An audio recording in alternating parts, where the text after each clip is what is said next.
William Makepeace Thackeray, The Short Stories. The great author of Vanity Fair and The Luck of Barry Lyndon was born in India in 1811. At age 5, his father died and his mother sent him back to England. His education was of the best, but he himself seemed unable to apply his talents to a work ethic. After a few years of marriage, his wife began to suffer from depression and over the years became detached from reality.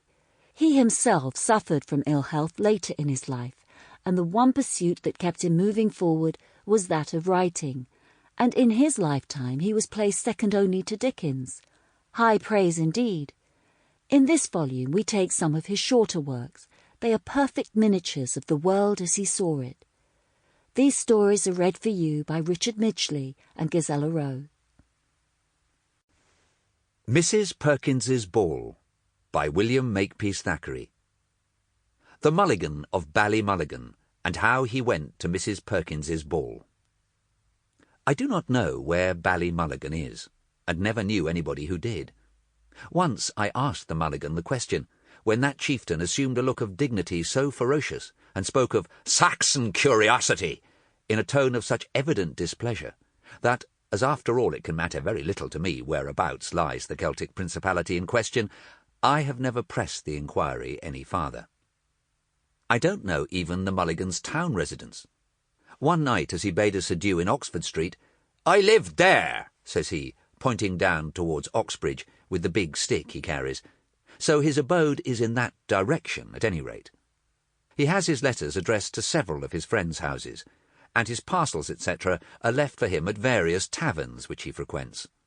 That pair of check trousers in which you see him attired, he did me the favour of ordering from my own tailor, who is quite as anxious as anybody to know the address of the wearer.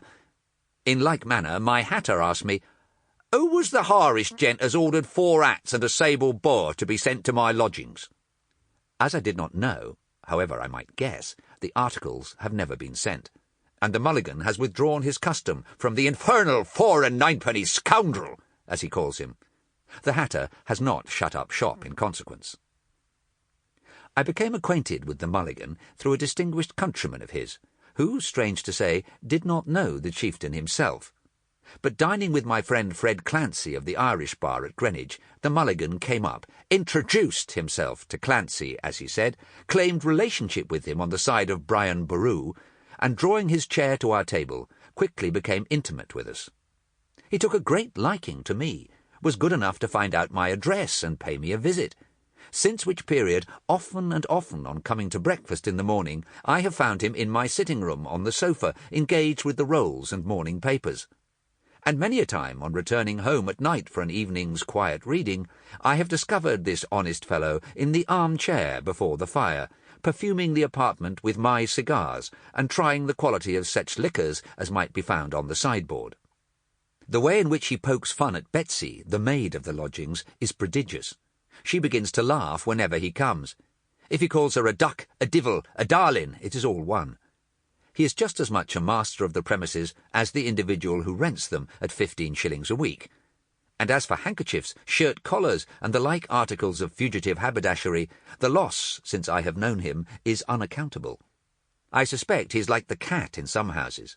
For suppose the whisky, the cigars, the sugar, the tea-caddy, the pickles, and other groceries disappear, all is laid upon that edax rerum of a Mulligan. The greatest offence that can be offered to him is to call him Mr. Mulligan.